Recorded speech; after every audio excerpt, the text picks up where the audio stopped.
Bismillahirrahmanirrahim. How did the Prophet ﷺ show compassion to animals?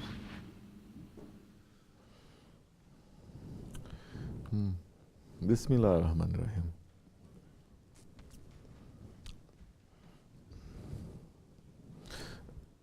The Holy Prophet ﷺ, he was rahmatan lil alamin. He was mercy, compassion, extreme love for all of the worlds. All of the worlds. Both, everything in creation he was a mercy to. Not only this world, not only us, even the animals, the trees, animate, inanimate objects. Not only this world, but everything in creation, he was a mercy. And it is a wonderful, it is an endless thing to discover the mercy of the Prophet ﷺ that is present in everywhere. You look at the sun, there is a mercy of the Prophet that is there. You look at the moon, there is a mercy of the Prophet that is there. You breathe in the air, there is a mercy of the Prophet there. Which is why those ones who are understanding a little bit of this mercy of the Prophet ﷺ, everything reminds them of the Prophet now. And they see the mercy of the Prophet everywhere because Allah sends His mercy through the Prophet. You understand? And when you're remembering Allah's mercy and Allah's compassion, it is because of the Prophet ﷺ. So we're not going to get into that too much because it can get very heavy. Then you're going to ask yourself, I get all that knowledge, but I always get angry. Then what good is it? You get all this knowledge, but you get very impatient with people, with young ones, with old ones, with this, with that. And your heart is still pulling towards your ego. So now that kind of knowledge also, if it's not going to help you, it becomes what? Malayani. It becomes Malayani also. So, the Prophet ﷺ, he has said that on the day of judgment, everything in creation will come to judgment place to be judged by Allah subhanahu wa ta'ala. And Allah subhanahu wa ta'ala will show His justice. Will show His justice.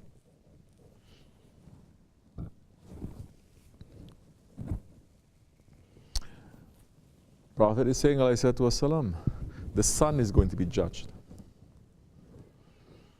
Moon is going to be judged. Everything will call out for justice. Even the sheep with one horn will call out for justice against the sheep with two horns. And all animals will also be called. And Allah will show, means to show this justice to all of creation. You know what is beautiful?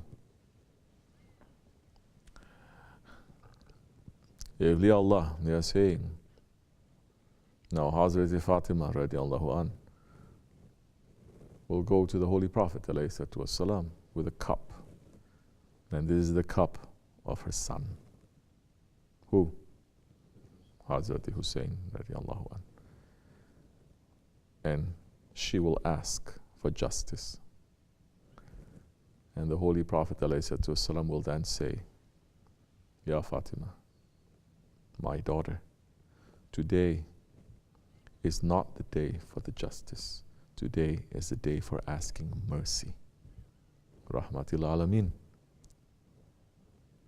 He will stand on the day of justice, he will stand on the day of judgment as a mercy.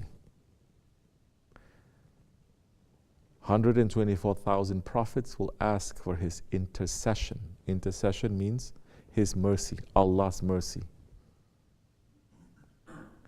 All believers will ask for the Prophet's mercy.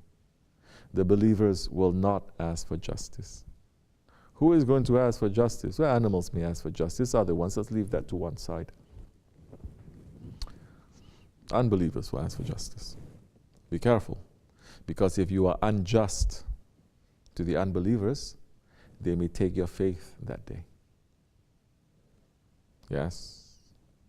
Don't think because you're Muslims you can cheat and you can lie, you can do anything to. No, it is forbidden for us to do that. We're not other nations that says we're going to be nice and just to our own people, but other people, they are half animals anyway. They are insects. We can kill them, we can cheat, we can lie, we can do anything to use them. All those laws of God only applies to us, not to them, because they are not people of God, and we are. We are not like those ones, that they have deviated from their prophet's teachings also.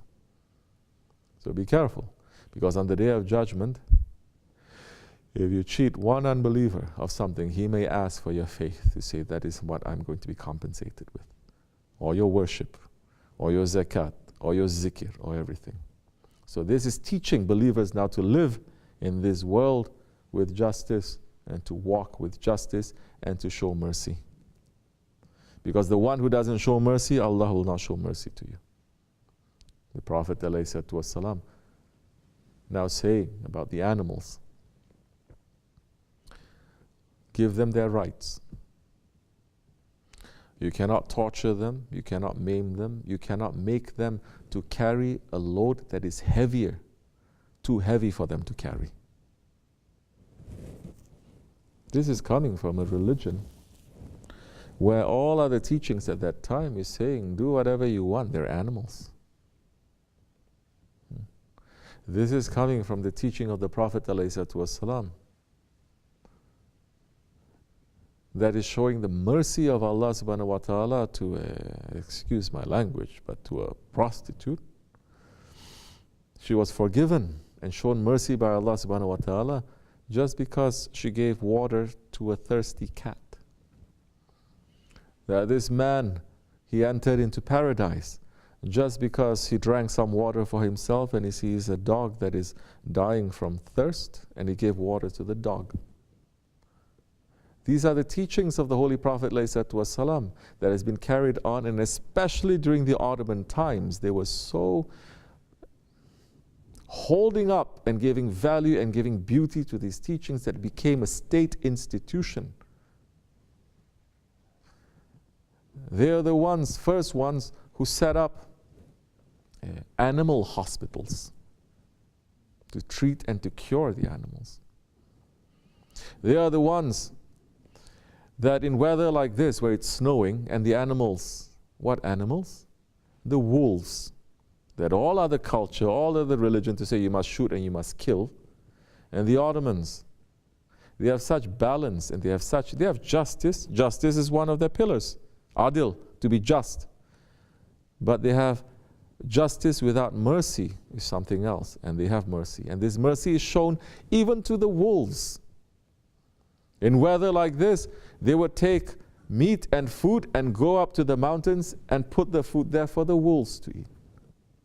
They would build beautiful houses for the birds. They would build animal hospitals just to let the birds that are migrating so that they can stop over. And the one who has a broken wing, they'll fix. The one who needs this, they'll give this. It is so delicate.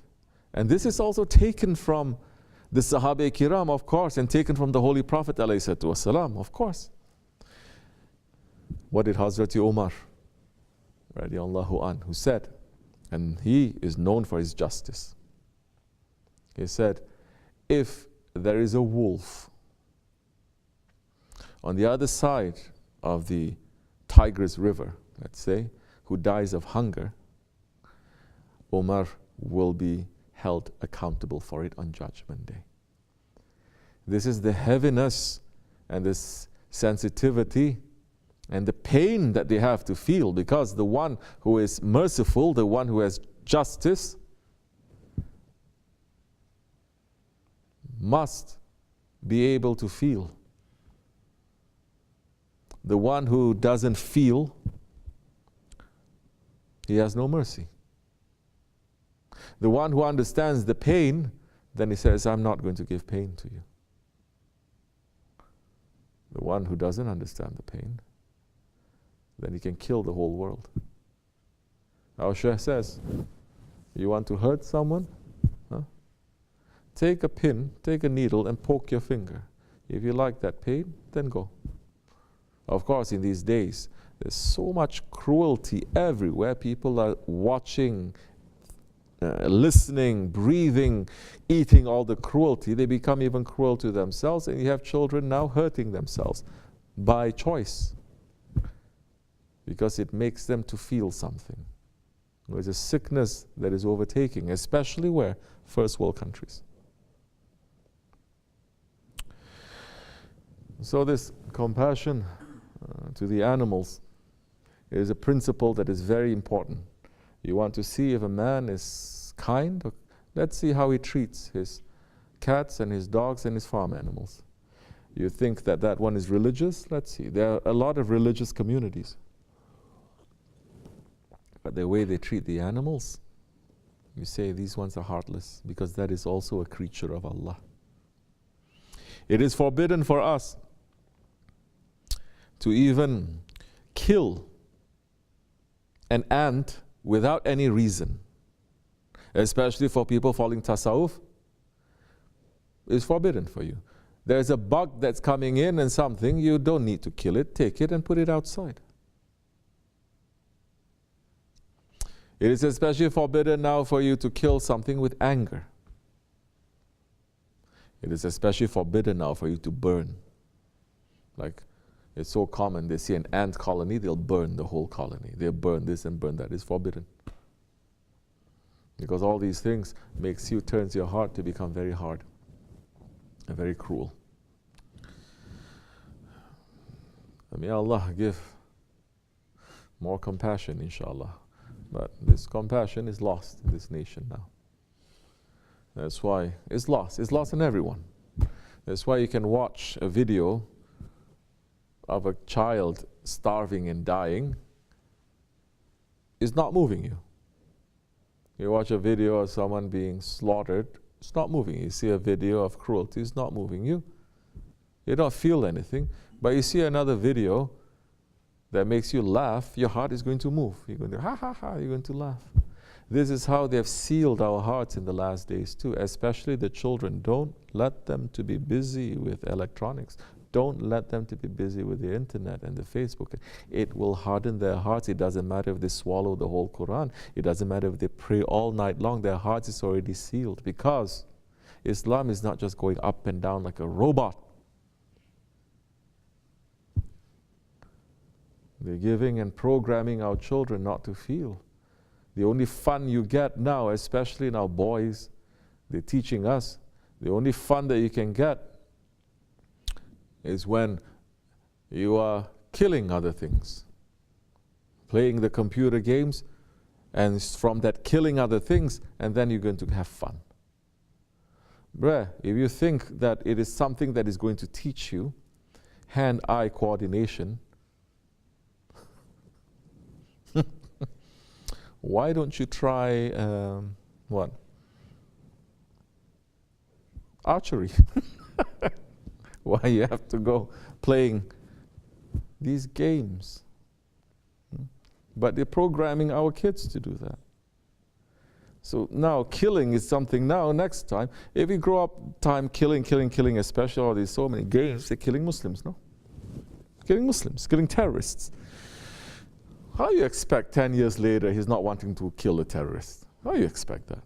And it's not only, no matter, even if you say, no, don't kill, they're good people, because it's fun. It's already programmed, imprinted, it's fun. And there's so much information out there telling you it's okay to kill. Fox News, the name is there, Tilki. Fox News is saying, yes, these ones are the enemies. So, we have to be very careful. And yes, can you turn around? Of course you can turn around. We can always turn around.